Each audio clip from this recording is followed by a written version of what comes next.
Y'all was like, nah, you gonna make us laugh, all right? You gonna give us your best stuff. Sheesh. Y'all feeling good? Say yeah? Yeah. Y'all feeling good? Say yeah? Yeah. Y'all doing all right over here? Okay, all right.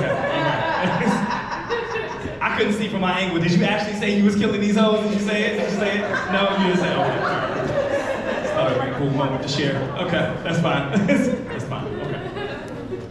He wanted to say it. You know you wanted to say it. It's in his head, you know what I mean? You know what I'm saying? Just like every time I see Black AF Conference, I know it's supposed to be artistic freedom, but I cuss in my head every time. Every time I say it, I cuss every time. Yeah, that's fine, all right. We got more show lined up for you. If you're ready for that, say yeah. Yeah. Fantastic, fantastic. So I have the esteemed honor of bringing up myself, because Monty was like, do something. Lyrical Faith said, do some poems. And so I'm looking forward to seeing what the rest of the night has in store. But can I get some poems in? Can we do something? Can I do a little something? Yeah.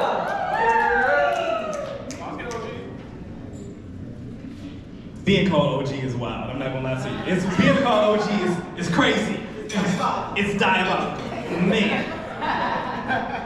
I was not fully prepared to be OG at all. I'm still getting settled into it. I'm about to be 40. Yeah.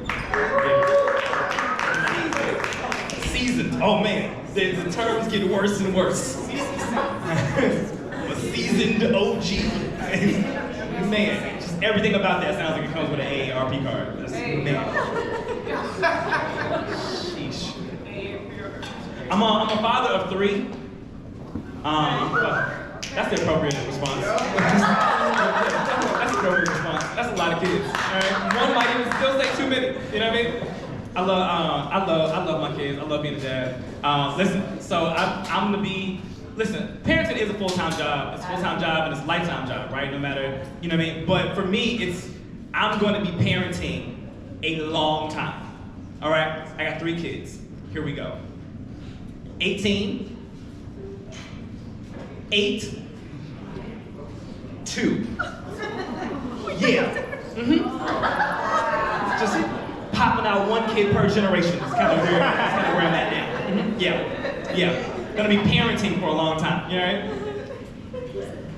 I got 1 pulling up to college, I got 1 in pull-ups. That's a wild time for me right now.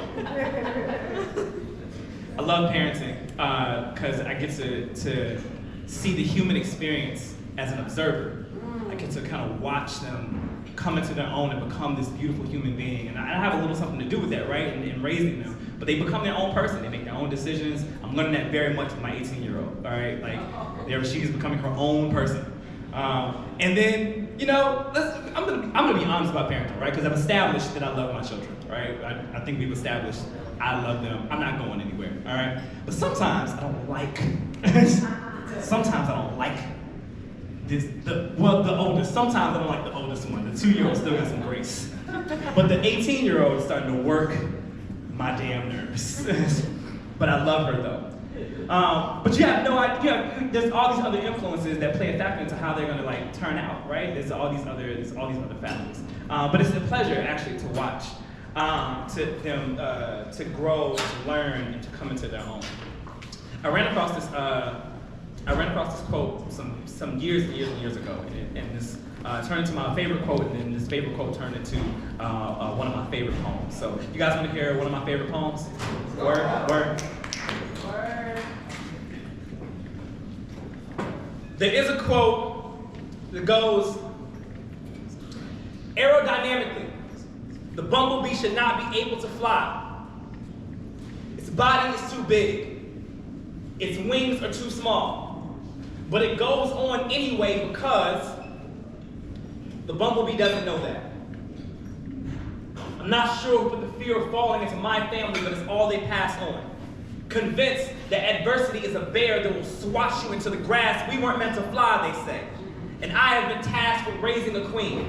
And the parenting advice that I receive is to caution my daughter that dreams are too big and that life is too small and the possibility she'll never take flight is too great. Play it safe. They're advising to do what they did to me, the young bumblebee, ready to grab life by the antenna, sip upon nectar from outside of this monotonous garden. I remember the first time I was stung. punctured my promise right inside the colony. My family had squashed my visions of starting. But I learned later that it wasn't their fault, that their family had clipped their fluttering aspirations when they were just a larva. You stay inside the hive.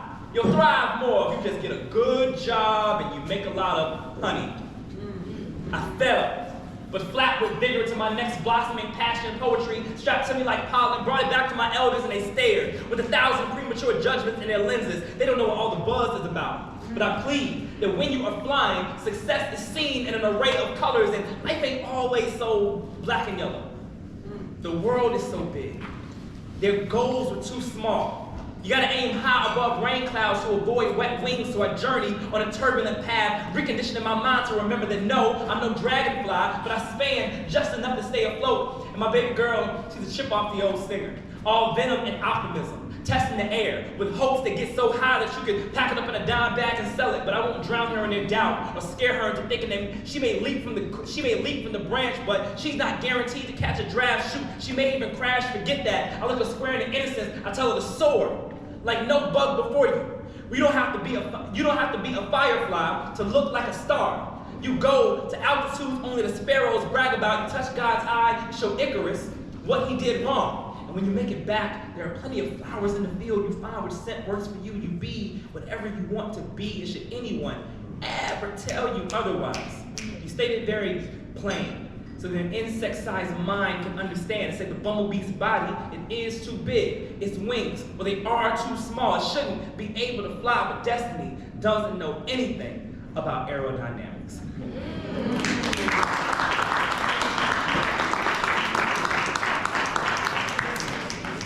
Y'all feeling good? Say word. Word. I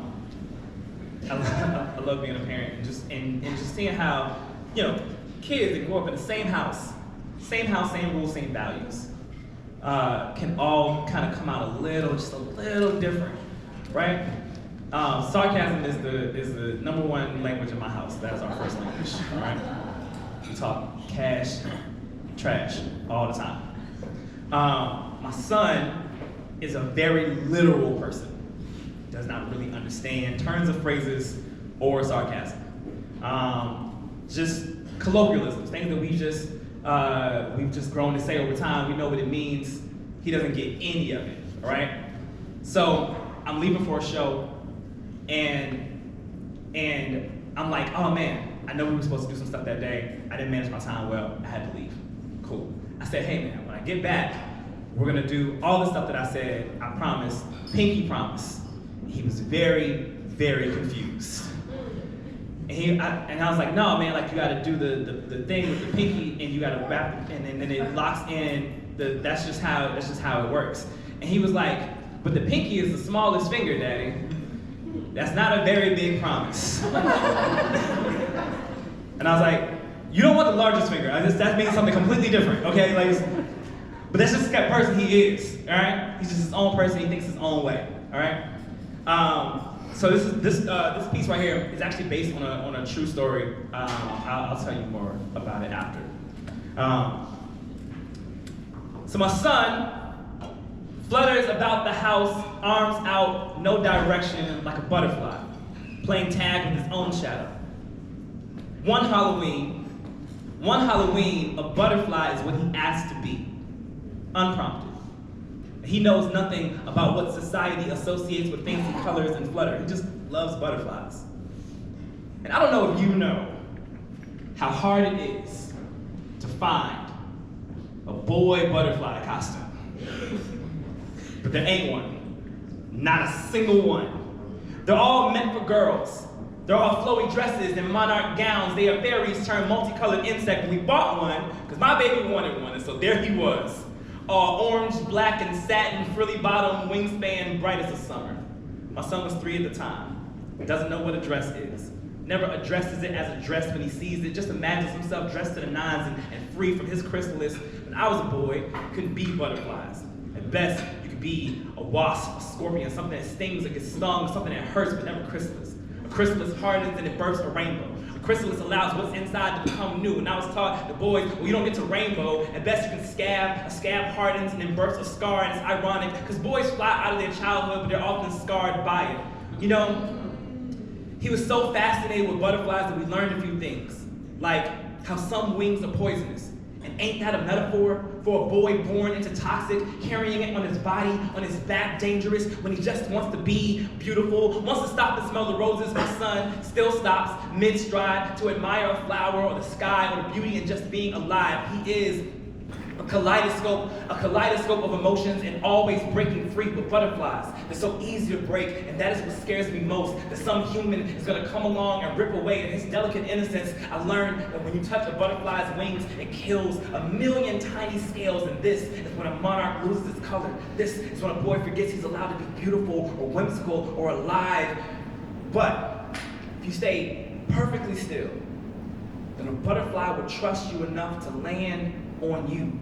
So now I'm trying to soften my primitive hands so that he lives like a butterfly, doesn't die like a man. Instead, I admire him in his butterfly costume as he twirls and boasts and still plays with all the trucks and trains and little kid things. And sometimes he'll rest his head on my palm, as if to tell me thank you for giving him wings.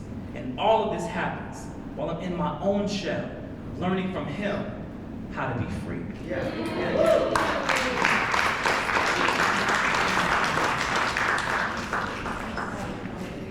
Y'all feel like I say word? Fantastic. I think the most rebellious thing you can do right now, is particularly in this climate that we're in, right, is be yourself. Right? Be yourself, be unapologetic, right? What is artistic freedom without just being unapologetically you, right? So when we're talking about being free and living free, like that's where you start. It starts in you, right? I mean, while we try to change some of the things that are happening systemically, things that are happening out in the world, I encourage you to start with the freeing yourself first, before you start trying to free everyone else. Sometimes we put ourselves on a chopping block and we try to like be everything to everybody every time, and we do ourselves a disservice, right? And it's impossible to be everything to everybody all the time, right? At best, you can be some things to some people some of the time. So don't stress yourself trying to be everything. But be what you can when you can, if you can. Say word? Yeah, word. So it's the Black AF conference. We're gonna get kind of a little blackity black. Yeah, I feel like that's appropriate. And then, and also, I wore this jacket for a reason. So, you know what I mean? I found the blackest jacket I could find. I was like, this is what I'm gonna kill him with this one. Killing these, never mind. All right. I want to see if he was gonna say it with me this time. Jazz singer Ma Rainey said, white folks say the blues come out.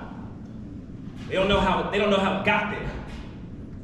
So I present to you a timeline of history and music. We went from drum call to call for freedom.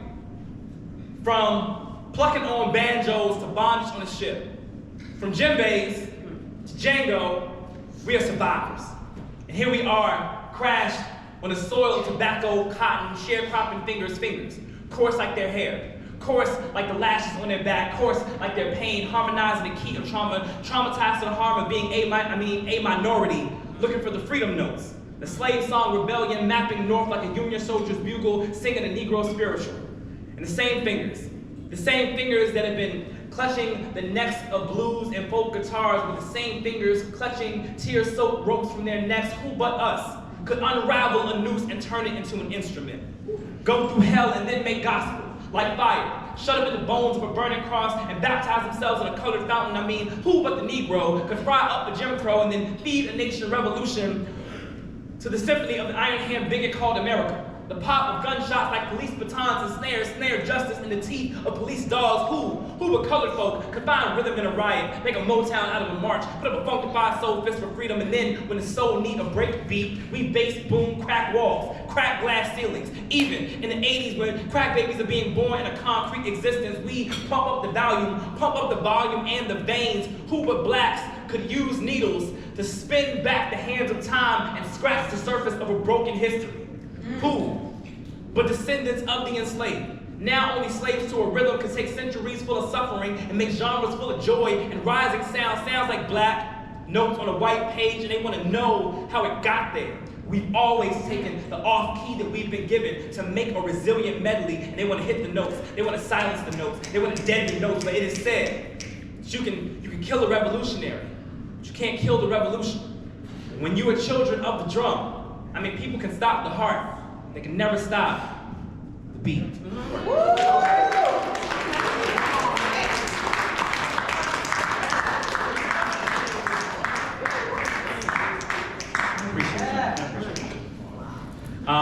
I wasn't like originally coming up here to really perform. I was just coming to hang out and host and do all that kind of stuff. But I do have books with me. If you want to grab a book before you go, so make sure you do that. I have a handful of copies with me. How much are your books? The books are only $20. Only $20? I know, right? Love the support. Love the support here. I'm also realizing I jumped into that last poem. I forgot to tell you about the story about my son dressing up as a butterfly on Halloween. I feel like the moment's gone, so we'll just ask me about it later, I guess. We'll do. Yeah, thanks. Yeah. No, okay, so it's okay. I feel like we're now I put a whole poem in between the poem and the story. You know what I mean? Okay, so really what happened? Okay, so all right, so it's just me and you. It's just me and you. All right, I'll tell you. All right, you can tell everybody else later. All right. So that year, my son was 3, and so he really did want to dress up as a butterfly, and I actually was like, if I'm being completely honest, I was really nervous because I'm like, I didn't know what other people were going to say. But again, right, you got to be unapologetically yourself, and so I'm learning that. I've learned that from my children. So I was like super nervous, and then so my wife at the time, we were like kind of debating back and forth, and I'm like, we're gonna get this. He wanted to be a butterfly, he can be a butterfly, all right. But I said this Halloween, I'm gonna dress up like a boxer because if anybody talks something about my baby, she was like, you can't do that, okay? I was like, fair enough, all right. So that year, what we did instead is we all dressed up as butterflies, the whole family, all right? And it was a great moment. We dressed up, one, solidarity, right? He's not the only butterfly in this group. And then 2, nobody, and I mean nobody, wants to get their ass kicked by a grown man in a butterfly costume. Okay? Playing defense here, right? Throw these wings. But yeah. Now we look fly. Come on, poet. Of course. You gotta be unapologetically yourself. Say word. Word. You haven't been doing that. I'm encouraging you to start now, right? We are only 2 months into the apocalypse. You don't have a lot of time left, okay? So it's been a while. It's been a wild time. It's been crazy. It's been diabolical. So get it in while you can, all right? Be yourself right now. Start today, all right? Because you have no idea what is going to happen tomorrow. And listen, it's an interesting time that we're in, and I know we say that all the time, but every time I look up, something wild is happening, and it's a reminder, right, that the work is never done. I know we've been talking about freedom, we've been talking about community, and how do we progress forward, and it's just a reminder the work is never done, right? We still got a lot of work to do, and to not take some of the things that the privileges that we have for granted, right? And I gotta be honest, if you're living in this time, you don't understand why our Latinx family are scared, or why why Black and brown people are upset, or why trans folk are scared, right? You don't personally understand that, and you are coming from a very privileged place. And I know it's a difficult conversation to have, privilege, right? Because when we talk about privilege, we're often thinking about the luxuries that we get in our life. And if you're thinking, I haven't really lived a luxurious life, that's because we're looking at privilege, or we're having the conversation around privilege in kind of the wrong way, right? It isn't always about the luxuries that are important. It's about the dangers that you don't have to think about on a regular basis, right? There are things I worry about every time I walk out the door because of how I show up in the world, right? There are some things that I don't have to worry about, right? There's some things that you have to worry about every day that you walk out the door that I don't have to consider, right? There's a privilege in that, and I need to understand that. You know what I mean? And recognizing our privileges in this world is how we start to create change, right? Because your goal should be to make somebody else's life just as easy as you think that yours has been afforded, right? That's how we progress. So often when we're talking about race in America, there's a difficult conversation that comes along with privilege. So for this next poem and my last poem, we're going to do this piece, and then we're going to keep the show rolling. Say word. Word. Metaphysics 101 for white privilege. So like the tree falls in the forest, and the people in the forest claim not to hear it. Did it make a sound? What if that tree was rosewood burning? What if that tree were planted right in the middle of Tulsa, Oklahoma? What if that tree were a dark shade of brown? Would it matter then? Or are you one of those all trees matter kind of people? What if the tree didn't just fall? What if the tree were chopped down? What if the axe was targeting that tree? What if that tree made up about 13% of the forest, but for some reason made up 65% of the caskets? What if that tree had both of its branches stretched like the first day of spring? What if that tree tried to comply and still died? Is his death still a death? Is death a death, but no one recognizes life? Metaphysics is a broad philosophy full of questions. Challenges what we think is real, how things can be both seen and unseen at once, like sound, like breath, like God, like death, like people of color in America. Now, the nature of being, that is the perennial topic in metaphysics, and when discussing race, poses a question that only white people get to answer in this country. What does it mean to be? That is privilege. The ability to question and then decide, the ability to create the standard or the norm and live in it without even knowing it, the ability to tell. Because people of color in America are often told what to be. Be cargo, be commodity, be cash crop, be free, but this water fountain free, be this side of the border, be underfunded, underprivileged, underrepresented, and overwhelmed, be affirmative action. They swear that you got it by affirmative action, then they take away the affirmative action. But honestly, affirmative action has helped more white women than any other demographic, so really it's be just enough to make a campus look diverse. Be hired, be just enough to make an office look diverse. Be voting when they need you, voting when it's convenient, and then when they don't, be gerrymandered out of a voice. Be quiet, because if it doesn't make a sound, then it doesn't exist. This country has been all white noise, all static and erasure, and just because you didn't create the interference doesn't mean you don't benefit from it. But you can't make the struggle in my skin a theory. We are not a hypothesis, we are absolute, we are an axiom, an undeniable truth, and the truth is, it isn't always MAGA hats and rebel flags that is our plight. You know, sometimes it's the people standing idly by, pretending they don't hear us fall. That's my time, y'all.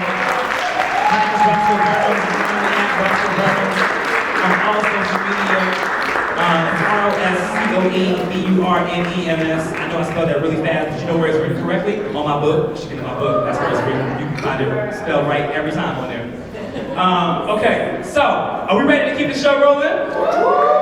Fantastic. If y'all ready for your next act, somebody say word. Word. If you ready for your next act, somebody say word. Word. Okay, so it is my pleasure to bring up the coordinator for all this. We've been putting all this together, been running around, making all these things happen, from the slams to the speakers and the presenters to this here dinner that we are at tonight. She also happens to be a prolific and profound poet. So I need you to show a whole lot of love for your new artist in residence, your poet in residence, the Lyrical Faith. Y'all show Lyrical Faith some love.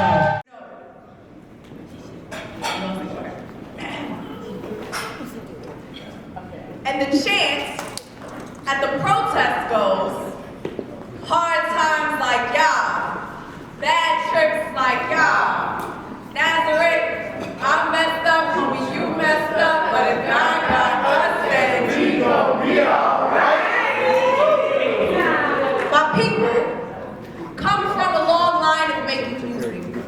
The enslaved would use sound and make beats and pass messages, and the whole field become a cipher. Sounds of survival when survival be the treble clef of the voice, the sampling of sorrows and songs, and somewhere between a chapter and a verse there were chains broken in the bass line. There were healing waters in the hymns, there was breakthrough in the barricade. I, a product of such praise, a Bronx bred poem in the passageways, punchlines, and found freedom in its font. Have discovered heaven in this house. It's amazing, but song, due to the body, take one from captive to confession, from vows to benevolent, from hijack to holy gospel on the track, where the conscience or gangster like his wings through the boulevard, where it all started with these bodies. Be unbreakable, be infinite, be both Million Man March and mosh pits, be the most undeniable form of healing, hip-hop, where we beatbox, breakdance, graffiti, and MC, how the DJ, pyro, spins, turntables on a perfect axis, how the sounds scratch together, like how they'd rather scratch us away from the beat, but baby, you can't scratch culture, just like you can't teach rhythm. Just like you can't take jubilance from the joyous, tragedy from the triumph, riots from the righteous. Let there be a joy that knows no limits, no boundaries, that cannot be drowned out by your whitewash ignorance and sacrificed by a fragile silence. And sometimes we need this. When there is often and always no space for us to be unapologetically black, like a Harlem shake, like a Thanksgiving plate, like a mother's prayer, like an old school hip-hop song, like a mother's stare, like a gospel hymn, and a grandmother's hum, and a freedom march, and a we shall overcome, because there is nothing more depressing than watching the smiles and wild faces of your ancestors be burned down to the ground like a 16th Street Baptist church be pops packed in, like a Charleston shooting, like a Trayvon Martin, like a LA riot. So every chance we get, we will riot for our peace, riot for our happiness, riot like we celebrate 365 and not only a month, riot like we never knew a day we were down on our luck, riot like we still have so much joy after so many reasons to give up. What's up, y'all? I'm Lyrical Faith. I do truly hope and pray this experience has blessed you and continues to bless you. Thank you so much for all of your love and support so far. So, if anybody, I know the answers to this question, hopefully, but who in here is a creative, an artist? Raise your hand. Yeah, make some noise. Okay. And so part of the reason why this conference exists, or the idea, the passion behind why this conference exists, is because we want to continue to create spaces where we're showing that your art matters, that all of our art matters, that Black art matters, and that Black art is the reason why, you know, a lot of things in the world can go around, right? But there's this interesting conundrum with being an artist, right? Because what usually happens is there are a lot of people that try to doubt you, right? There's like these intrusive, you know, comments and things like that from society saying like, ooh, you are creative, you're an artist, you sure you want to do that? And there's always somebody who's kind of like doubting your art. So actually, there's this book that I've been reading. It's called Black Liturgies by Cole Author Riley. Some of you might have heard of it, yes? And so in the book, she actually has different prayers, hymns, meditations, poems, like journal entries and whatnot that kind of just speak to different emotions, feelings, and themes around Blackness. And so one of them is on the theme of artistry. And so I'm just gonna just quickly read you the prayer that she wrote for believing in your art when no one else does. God of the artist, is this worth anything at all? To believe in my art feels impossible when my work has been rejected, dismissed, used, and discarded for so long. My ability to view the work for what it is fading. Can I be trusted to judge? Can anyone? Assure me in my calling as an artist that I would not turn away from myself out of insecurity or hopelessness. Grant me a sacred arrogance. Train me to marvel at my artistry with the same gravity that a stranger would. Help me to take myself seriously again. Not that I would avoid the difficult task of honing my craft, but that I would believe in my art enough to ask a deeper truth. And when belief wanes, remind me that I am enough on my own. And when the art isn't worthy, I still am. Amen.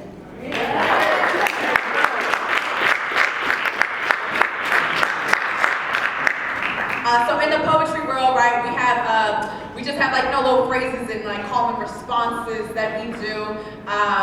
One of them was the whole merch thing. So that's why when Roscoe was like, I have a book, and usually we're like, well, how much is it? And when he says it's only $20, the whole crowd gotta be like, only $20. Okay. So I would just, for sake of interaction purposes, we'll try that one more time. So when Roscoe says my book is only $20, which I'll say. Only $20. Yeah, exactly. That's how we support. So that's practically free. Exactly. So another thing that we do is like when poets be writing new poems, right? It feels like it's an accomplishment. And so we do something where we come up to the mic and we be like, yo, this is new shit. And then the whole crowd yells back, new shit! We go! We have some experienced people in here. So, new shit.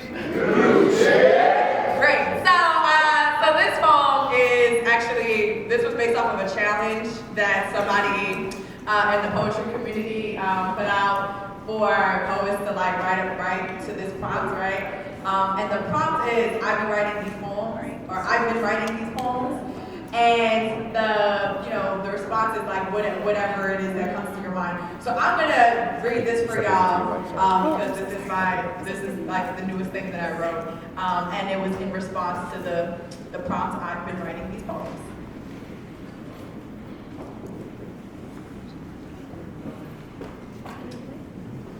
I've been writing these poems that pistol pack a punch on the passive aggressive and the passionate, partially to remind you menacing mother plunders of my distance from a downfall, but mostly to remind myself of who I really am.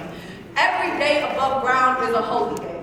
So I thank Yahweh for granting me with these gifts, for never giving up on all this mess, made into masterpiece, this fear, fired into faith, these poems piled into purpose. When my life is a dump truck, I ask, he recycles these out-of-body blisters into bars. A physical medicinal tyranny turned testimony, these sticks and stones this life will throw, but I am the only person whose words can hurt me. The rest of you can form a weapon and hold your breath while I feel infinite fire or why you will not prosper. You thought these poems were for the weak. Why you think I'm always at the gym? Why you think I'm sensitive about my rest days? I still leave a lot of these haters in recovery. I still make things happen and keep making them wonder how. I still harbor resentment from life events I cannot control except all through which these poems do. Don't think, cause you ain't hear from me in a while, I ain't been working. Baby, my silence got biceps and you don't wanna tussle. Unfinished pieces only being AK still loading. I call them my acute killers. I cannot control except all through which these poems do. Don't think, cause you ain't hear from me in a while, I ain't been working. Baby, my silence got biceps and you don't wanna tussle. Unfinished pieces only being AK still loading. I call them my acute killers. One of a kind, one part kind, two parts don't push me. No parts palatable enough for your possibility politics. Razor blade for a tone. Too out of pocket, so they call me cutthroat style. The voice of vulgarity, my views, not introversion of valid. Honestly, on most days, I just want to spit. Just want to talk my shit and still get praised for it. But these poems might leave you a bit pricked, might leave you castrated and clipped, might leave you walking on eggshells during inflation. I mean, some of this I can't contemplate. I'm constantly curating a compilation of complicated crafts from my occupation, starting conversation while on vacation. Big faith. So I go to a church that reminds me creation is waiting. I guess what I'm trying to say is these poems keep me grounded in a higher power. Keep me powered, like plugged into the source. When I'm here, the perils of life feel lighter. Nothing is forced, living with no remorse. So watch me endorse every mouth who got so much to say on how I spend my day. Never been a time where I've paid to please you more than God himself as my witness. These poems got me owing a lot of you 1099s this year for minding my business.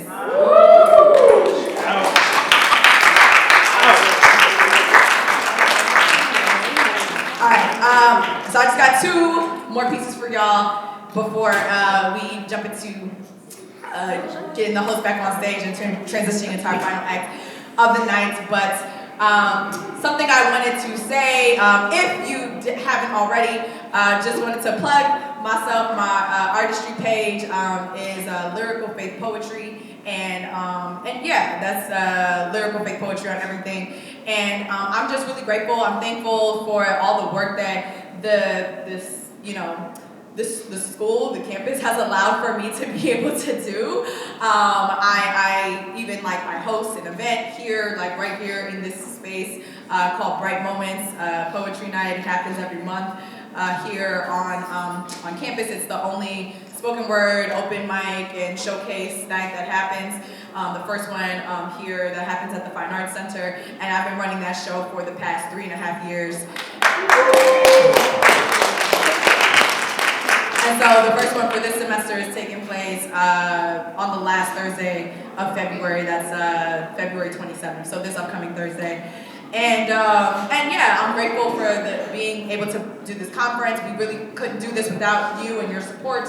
And the support for artistry, for Black art, for the support and the excitement around just being able to continue to do events for Black History Month, despite an attack on on doing things around Black History Month and all of that. So I'm grateful that we are being supported by folks so that we can still have these spaces. And I also just want to thank all of the presenters from today as well, everybody who came through to present and be a part of this, because your art and your work and your voice and your stories all matter, and I'm so grateful for y'all. Presenters, can y'all raise your hands real quick? Whichever presenters were in the room, raise your hands. Yeah. So please don't leave this space without meeting people and getting to know their work and talking to people and networking, and we're going to have time for all of that. Okay. Last 2 pieces, I promise. So, anybody here have a best friend? Yeah? Who thinks they've had the longest best friendship? Okay, how long have you been best friends with your best friend? 12 years. 22. 35? 37? 50?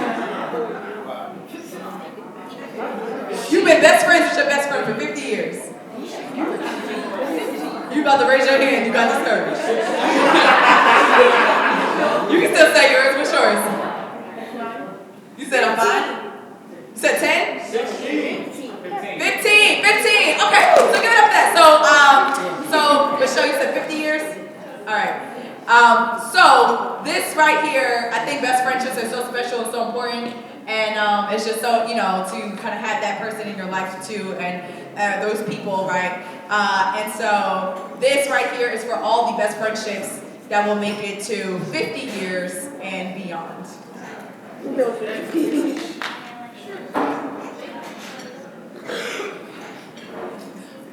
By the way, I know we kind of maybe tried to say this earlier, but y'all don't have to be all quiet. Y'all can be reactive, right? So if y'all hear things that y'all y'all can snap. Can y'all hear y'all snap? It's been I don't care. Okay. Sometimes in the South they stomp their feet. If you hear something you like, and you stomp your feet. Okay. If you got something jingly like keys or something like that, and you got that handy, you can kind of just shake your. There we go. Ooh, tap your glass, something like that. There we go. And if you really like a line, you can be like, run that line. hear you say that? Okay. Cool. All right. Everybody needs a gang who will swing for you. Laugh and do bad things with you, get in the rain and sing with you, stop, drop, and roll on the floor with you, get you a 1 or 2 that'll go to war with you, a wingman to back up after they knock on the door with you, and call them your soulmates. Call them your kindred spirit kind of lovers that do not require an I do date, but rather they are built-in companions at it. Come with the package, no batteries so separately. You call them your partner and deputy. You call them when you need them desperately. You call them more than a bestie. Because how can such a word mean also one to confide in, mean also a love so raw and so pure you were not built to hide it, and when you find someone who will take you for you, a team that has stayed in the gym to just shoot you, that found someone that'll ride for you, and that is an extraordinary truth. It is a view from the penthouse roof. It is a night of clubbing where shorty get loose. It is the cookies and the apple juice. It is resurrection of dead parts of yourself in living proof. It is water can be thicker than blood when wholly in use. It is a secret handshake that we make to remind the outside world we be thick as thieves, we be radical black joy, we be joined at the hip, we be worship. We be reasoned, not seasoned. We be the crossing of paths and the bellowing of not leaving. We be road trip because you are missed. Vacation with group passport pics, a church service after a night of unholiness. Some of y'all laugh too hard. It is a prayer. It is a prayer over each other's folded hands when being a colored girl or a colored boy is not enough. It is the resurgence of wholeness after feeling like somebody done walked away with all your stuff. It is asking no questions except who we gotta beat up after somebody done walked away with all your stuff. It is the feeling. It is the feeling that if I die alone, I had a hell of a time worth living because I spent it with all of you. It is the feeling that if I die with someone right by my side, I had the best bridesmaids and groomsmen and godmothers and goddads of all my children that I could ask for. It is not having to ask for anything much. It is asking if you need a hug. It is knowing when you need a hug at all. It is the shedding of a tear or crying fiercely because you know who will be there to catch them fall. It is a friendship so pure and so raw. It's no wonder there's not another soul on this earth I could trade you for. Thank God. Thank God.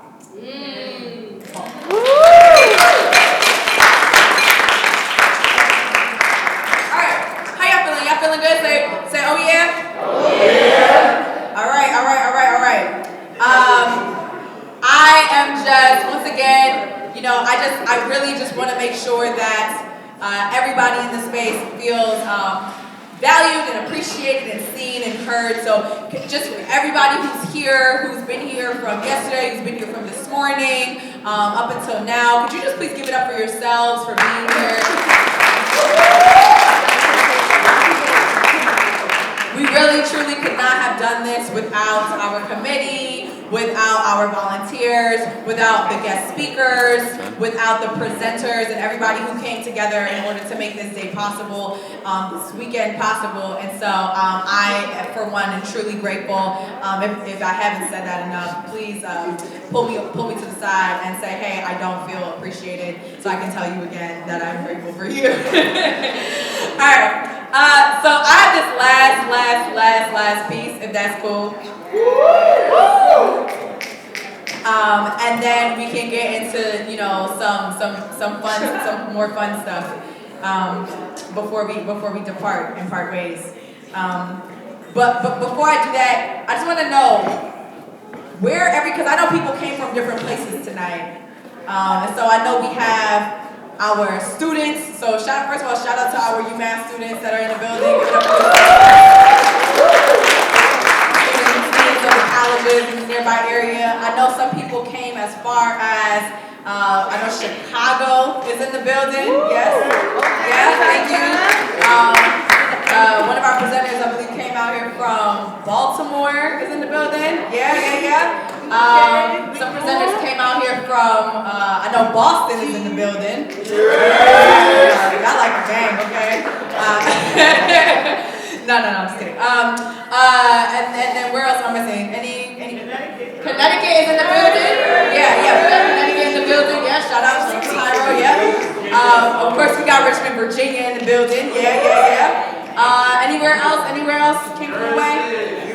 Brooklyn. Oh, you have to come up. Yeah, he's from Houston for sure. Yeah. For sure. Anybody else in the building? Any other places? I miss Jersey? Jersey in the building?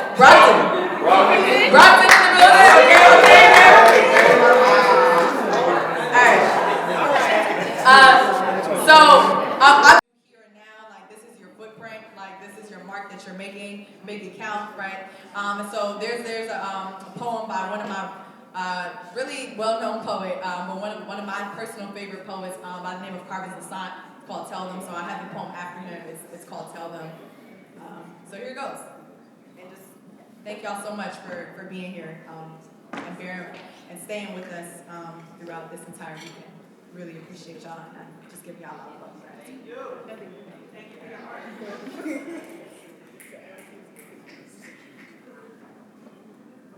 Lately,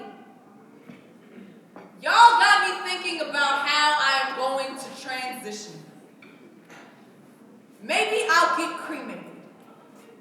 My ashes spread out across Bedford Park. Maybe I'll hold a small, quaint gathering at a funeral home with the last few who held space in my heart. Maybe it'll be a grand affair.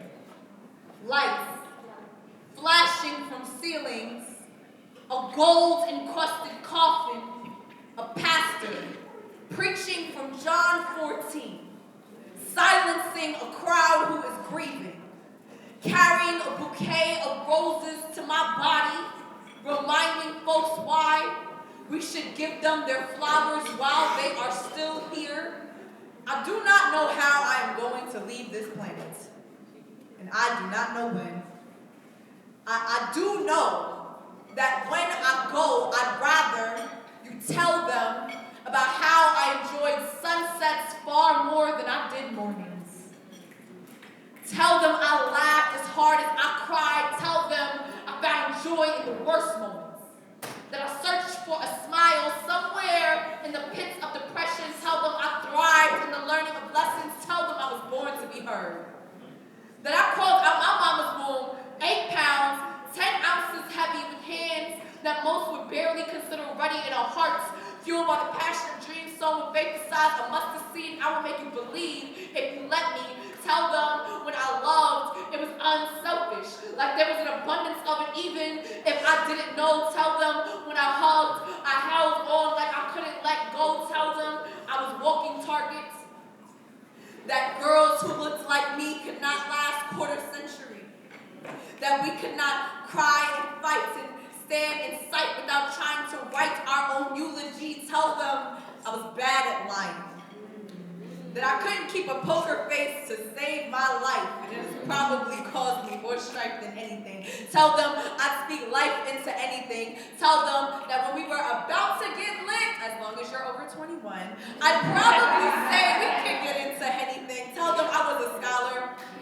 that I'd spend hour after hour in libraries knocking down spines of bookcases to knock down walls of knowledge that my young eyes see unimaginable coming from the towers. Another hood in the Bronx borough. Tell them I was blessed and my God is thorough. Tell them I knew God.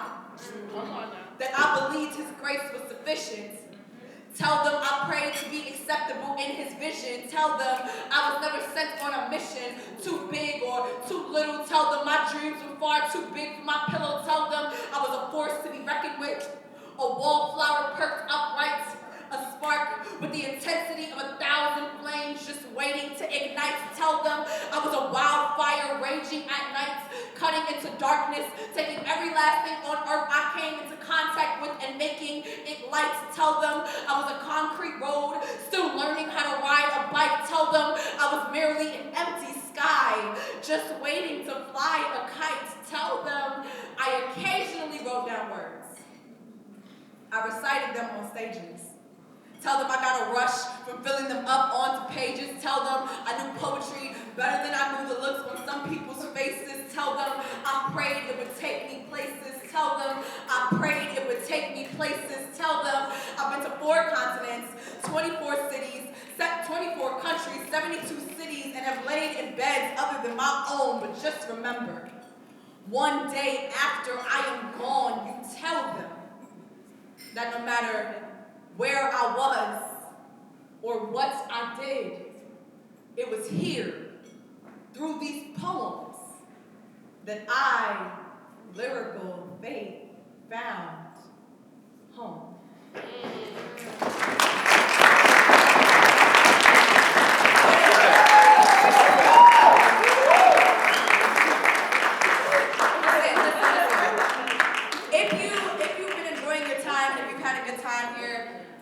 I just want to encourage you. I'm going to call Roscoe back up to the stage, but I just want to encourage you. We will be sending this out via email, but if you can, just take a picture of this QR code. It is the feedback form that we really need you all to probably fill out and submit so that we can kind of know how to keep this event going in the future. So if you haven't already, if you could just take a picture of the QR code and submit your feedback form at some point, we would truly appreciate it. All right, call it back to the stage, Roscoe Burnems. Thank you.